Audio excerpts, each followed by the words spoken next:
அது ஒரே கட்டத்தில் வந்து ஒரு உற்பத்தி ஒரு பக்கத்தில் குறைஞ்சிட்டு டிமாண்ட் வந்து அட் ஏ டைம் ஒரே நேரத்தில் வந்து அதிகமாக தேவைப்படும் நேரத்தில் இந்த மாதிரி ஒரு மிஸ்மேட்ச், சப்ளைக்கும் டிமாண்டுக்கும் உள்ள ஒரு மிஸ்மேட்ச் தான் நம்ம வந்து விலையேற்றங்களை பார்க்கின்றோம்.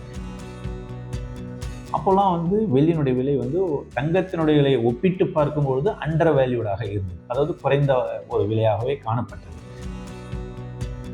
ஒரு நேரத்தில் பார்க்கும்போது ஃபிசிக்கலில் இருக்கிற ட்ரேடிங் உடைய விலைக்கு பார்க்கும்போது, ஒரு யூனிட்டினுடைய வெள்ளியினுடைய விலைக்கு பார்க்கும்போது மிகப்பெரிய ஒரு வித்தியாசம் காணப்பட்டால் அதிலிருந்து சற்று ஒதுங்கி இருப்பது நல்லது. பொருளாதாரத்தை எந்த விதமான ஒரு தேக்க நிலை காணப்பட்டாலோ அப்போதெல்லாம் பார்த்தீங்கன்னா தங்கம் தான் வந்து தி பெஸ்ட் ஆப்ஷன் அப்படின்னு சொல்கிறாங்க காணப்பட்டது.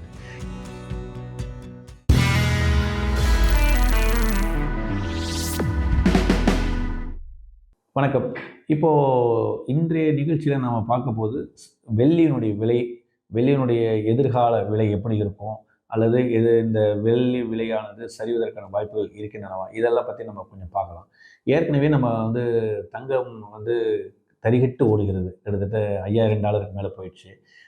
வெள்ளியினுடைய விலை அதை சேஸ் பண்ணிவிட்டு இப்போ $100-105 அதிகரித்து காணப்படுகிறது. ஸோ வெள்ளியினுடைய விலை ஏறுவதற்கு வந்து முக்கியமான காரணம் சொல்லப்படுகிறது வந்து இண்டஸ்ட்ரியல் டிமாண்ட், அதாவது தொழில் சார்ந்த தேவைகள், ஏஐ பயன்பாடு, இவி வெஹிக்கிள்ஸ், சோலார் பேனல்ஸ், இந்த மாதிரியான எண்ணற்ற காரணங்கள் இதுக்கு இருக்கின்றன. இதனுடைய அடிப்படையில் தான் அதனுடைய விலையேற்றம் அதிகரித்து காணப்படுகிறது. தொடர்ந்து வெள்ளியினுடைய உற்பத்தியானது கடந்த 4 ஆண்டுகளாகவே குறைந்தே காணப்பட்டது. அது ஒரே கட்டத்தில் வந்து ஒரு உற்பத்தி ஒரு பக்கத்தில் குறைஞ்சிட்டு டிமாண்ட் வந்து அட் ஏ டைம் ஒரே நேரத்தில் வந்து அதிகமாக தேவைப்படும் நேரத்தில் இந்த மாதிரி ஒரு மிஸ்மேட்ச், சப்ளைக்கும் டிமாண்டுக்கும் உள்ள ஒரு மிஸ்மேட்ச் தான் நம்ம வந்து விலையேற்றத்தில் பார்க்கின்றோம். இது ஒரு பக்கம். இதெல்லாம் எப்படி நம்ம வந்து இப்போ வெள்ளியினுடைய விலை ஓவர் வேல்யூடா அல்லது அண்டர் வேல்யூடா, விலை குறைந்து காணப்படுகிறதா இல்லை விலை அதிகரித்து காணப்படுகிறதா வர்த்தகத்தில், எப்படி நம்ம கண்டுபிடிக்கிறதுன்றது ஒரு ஜென்ரலாக ஒரு ஃபார்முலா என்ன பார்த்தீங்கன்னா கோல்டு சில்வர் ரேஷியோன்னு ஒன்று இருந்தது.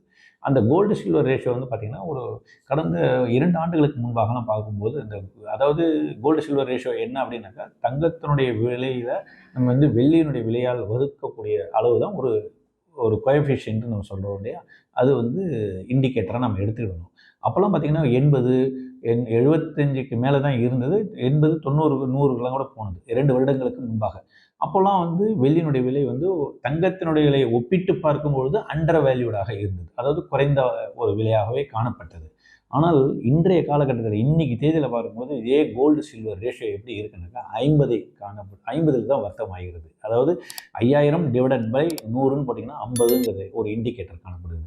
ஸோ அப்படி பார்த்தீங்கன்னா வெள்ளியினுடைய விலையானது வெரி மச் ஓவர் வேல்யூடு அப்படிங்கிற மாதிரி, அதாவது ஏன்னா உலக அளவில் பார்த்தீங்கன்னா அந்த கோல்டு சில்வர் ரேஷியோட ஆவரேஜாக எப்படி இருந்ததுனாக்கா 67-70 ஒரு மீடியனாக ஒரு பார்க்கப்பட்டது கடந்த கிட்டத்தட்ட ஒரு 50-60 ஆண்டுகளுடைய சராசரி இண்டிகேட்டர். ஆனால் இப்போ வந்து 50ஆக காணப்படுது. தட் மீன்ஸ் இப்போ இது வந்து ஓவர் வேல்யூடு நம்ம சொல்லலாம். ஆனால் நடைமுறையில் வந்து பார்த்தீங்கன்னா இது வந்து இந்த 50ங்கிறது நம்ம அதிகமாக இருக்குதுன்னு நம்ம சொல்கிறோம் அப்படின்னா, ஆனால் விலை குறைய தானே செய்யணும். இனிமேல் இதுலேருந்து விலை குறைய தானே செய்யணும். ஆனால் ஏன் விலை ஏறுதுன்னா இது ஒரு இண்டிகேட்டர். இதை வந்து அப்படியே முழுமையாக நம்ம வந்து கோல்டு சில்வர் ரேஷியோவை வைத்துக்கொண்டே நம்ம வந்து இதை வந்து விலை ஏற்றம், இது அதிகமாக விற்பனை ஆகிறது, அதாவது இதனுடைய விலை ஏற்றம் வந்து அதிகபட்சமாக விலை கொடுத்து நம்ம வாங்குகிறோம், இது வாங்குவது தவறு அப்படின்னு சொல்ல முடியாது. இது வந்து சப்ளை அண்ட் டிமாண்டுடைய மிஸ்மேட்சில் தான் நடக்கக்கூடியது. ரெண்டாவது, தங்கத்தினுடைய விலை ஏற்றத்துக்கு சொல்லப்படுகின்ற காரணங்கள் பார்த்திங்கன்னா ரிஸ்க் அப்பிடைட், அதாவது எப்போதெல்லாம் ஒரு நிச்சயமற்ற தன்மை இருக்கிறதோ, ஒரு பொருளாதாரத்தில் ஒரு பெரிய அளவில் ஒரு பாதிப்புகள் காணப்படுகின்றன, ஒரு போர் பதட்டம் காணப்படுகிறது, பொருளாதாரத்தை எந்த விதமான ஒரு தேக்க நிலை காணப்பட்டாலோ அப்போதெல்லாம் பார்த்திங்கன்னா தங்கம் தான் வந்து தி பெஸ்ட் ஆப்ஷன் அப்படின்னு சொல்கிற அளவில் காணப்பட்டது. இதுக்கு வந்து இன்னும் உதாரணத்துக்கு சொல்கிறேன், 2011ஆம் ஆண்டில் பார்த்திங்கன்னா வெள்ளியினுடைய இந்த கோல்டு சில்வர் ரேஷியோ எப்படி இருந்ததுன்னா 31ஆக காணப்பட்டது. அதாவது அந்த 31 வந்ததுக்கப்புறம் ஒரு பெரிய சரிவு காணப்பட்டது. தொடர்ச்சியாக 18க்கு பிறகு நம்ம இப்போது தான் இந்த இண்டிகேட்டரை வந்து நம்ம வந்து 50க்கு பார்க்கிறோம்.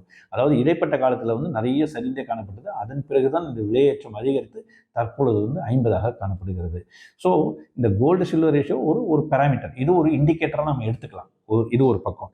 ரெண்டாவது வந்து இண்டஸ்ட்ரியல் டிமாண்ட் வந்து தொடர்ச்சியாக அதிகரித்து காணப்படுகிறது, நம்ம ஏற்கனவே பார்த்தோம். மொத்தத்தில் பார்க்கும்போது வெள்ளியோ அல்லது தங்கமோ பார்த்தீங்கன்னாக்கா இதனுடைய சாராம்சம் எப்படி நம்ம எடுத்துக்கணும் அப்படின்னா, உலக அளவில் பார்க்கும்போது தொழில் சார்ந்த தேவைகள் எந்த அளவுக்கு இருக்குது, இன்ட்ரெஸ்ட் ரேட் எப்படி இருக்குது, இன்ஃப்ளேஷன் எப்படி இருக்குது, டிமாண்ட் எப்படி இருக்குது, இந்த மாதிரியான ஒரு 4-5 காரணங்களை அடிப்படையில் தான் வந்து இந்த வர்த்தகம் கமாடிட்டியில் முக்கியமாக ப்ரெஷியஸ் மெட்டல்ஸ் என்று சொல்லக்கூடிய தங்கம் மற்றும் வெள்ளியினுடைய விலையானது நிர்ணயம் செய்யப்படுகிறது. முதலீட்டாளர்கள் எப்போதுமே எல்லா காரணங்களிலும் அதிகமாக ஒரு ஈடுபாடு எடுத்து அதன் மீது ஒரே தொடர்ச்சியாக முதலீடு ஒரு லம்சம் முதலீடாக செய்யாமல் தொடர் முதலீடாக எடுத்துக்கொண்டோமேயானால் நிச்சயமாக நம்முடைய ஓரளவுக்கு நம்முடைய இலக்கு என்னவென்றால் பணவீக்கத்தை தாண்டிய ஒரு வருமானம் பார்க்க வேண்டும். பணவீக்கம் என்பது ஒரு 6%, 7% இருக்குது. வங்கியில் நமக்கு வட்டி கொடுப்பது வந்து அதிகபட்சமாக 8% என்றால் இதையெல்லாம் ஈடுகட்டும் அளவில் நமக்கு ஒரு ரிட்டர்ன்ஸ் இருக்கணும். அந்த அளவுக்கு ரிட்டர்னை தான் நம்ம எதிர்பார்க்கலாமே தவிர ஒரேதிரியாக மல்டி பேக்கராக ஒரு பெரிய அளவில் ஒரு ஏற்றத்தை நாம் எதிர்பார்த்தோமே ஆனால் ரிஸ்க் எடுப்பது அதிகமாக இருக்கும். அது ரிஸ்க் அதிகமாக எடுக்கும் பொழுது பட்சத்தில் நமக்கு லாபமும் வரலாம், நஷ்டமும் வரலாம். ஆகிய முதலீட்டாளர்கள் மிகவும் கவனத்துடன் இந்த காலகட்டத்தில் பயணிக்க வேண்டிய 2026ஆம் ஆண்டில் நிச்சயமாக ஒரு கவனத்துடன் பயணிக்க வேண்டிய ஒரு காலகட்டமாக இருக்கிறது. இதே போல் இந்த வெள்ளி முதலீடுன்னு பார்க்கும்போது நம்ம வந்து ஒன்று வெள்ளியை வந்து வெள்ளி கட்டியாக வாங்கலாம் அல்லது ஆபரணமாகவும் வாங்கலாம். இதை தவிர நம்ம ஏற்கனவே நம்ம இந்த நிகழ்ச்சியில் பார்க்கும்போது ETF மீதான முதலீடுகளாகவும் நாம் தொடர்வதற்கான சாத்தியக்கூறுகள் நிறையவே இருக்கின்றன. வெள்ளி ETF நம்ம வாங்கணும், சில்லர் ETF நம்ம சொல்கிறோம். இது வந்து பங்குச்சந்தையில் பட்டியலிடப்பட்ட இருக்குது. இதில் வந்து ETF வாங்கும்போது இப்போது சென்ற வாரத்தில் பார்த்தீங்கன்னாக்கா ஒரு 2 வாரத்துக்கு முன்பாக பெரிய அளவில் ஒரு வீழ்ச்சியை சந்தித்தது. கிட்டத்தட்ட 15 முதல் 20% என்ற அளவுக்கு அனைத்து ETF முதலீடுகளுமே எல்லாமே பெரிய அளவில் வீழ்ச்சியை சந்தித்தது. அப்படி என்றால் நம்ம வந்து எல்லாம் ETF வாங்கலாம்னு சொல்லும்போது ஏன் அந்த விலையேற்றம் காணப்பட்டது அப்படின்னு பார்த்தாக்கா நிச்சயமாக ETFல வந்து ஒரு அண்டர்லைங் அசட்டாக சில்வர் காணப்பட்டாலும் அதற்கு ஒரு ப்ரீமியம் கொடுத்து நம்ம வந்து அதில் வந்து பேப்பர் ட்ரேடிங் பண்ணும்போது அது நம்முடைய முதலீடுகளுக்கு நம்மை அறியாமலேயே நாம் அதிக விலை கொடுத்து வாங்கும்போது அதனுடைய விலையேற்றம் வந்து ஒரு ஸ்பெக்குலேஷனும் அதில் சேர்ந்து காணப்படுகிறது. ஆகவே ஒரு நேரத்தில் பார்த்தீங்கன்னா ஃபிசிக்கலில் இருக்கிற ட்ரேடிங் உடைய விலைக்கும் பார்க்கும்போது ஒரு யூனிட்டினுடைய வெள்ளியினுடைய விலைக்கும் பார்க்கும்போது மிகப்பெரிய ஒரு வித்தியாசம் காணப்பட்டால் அதிலிருந்து சற்று ஒதுங்கி இருப்பது நல்லது. எப்போதுமே வந்து ஒரு கரெக்ஷனில் தான் வாங்கணுமே தவிர நேரடியாக முதலீடு செய்தால் பகுதியாக பிரித்து முதலீடு செய்தால் நிச்சயமாக ஜெயிக்கலாம். ஆனால் ஒரே காலகட்டத்தில் நம்ம வந்து ஒரு 15% வீழ்ச்சி அடையும் போதும் நாம் வந்து பதட்டப்படாமல் அதே சமயத்தில் அதிகமாக 20% ஏறிவிட்டது என்று அதே நேரத்தில் ஒரு பெரிய அளவில் ஒரே லம்சம் அமௌண்ட்டாக நாளைக்கு என்ன நடக்கும், நாளைக்கும் ஒரு 15% விலையேற்றம் காணப்பட்டால் என்ன பண்ணுவது அப்படின்பதற்காக சில பேர் வந்து அதில் லம்சம் முதலீடு செய்வதும் தவறாக முடிவாக தான் இருக்கும்.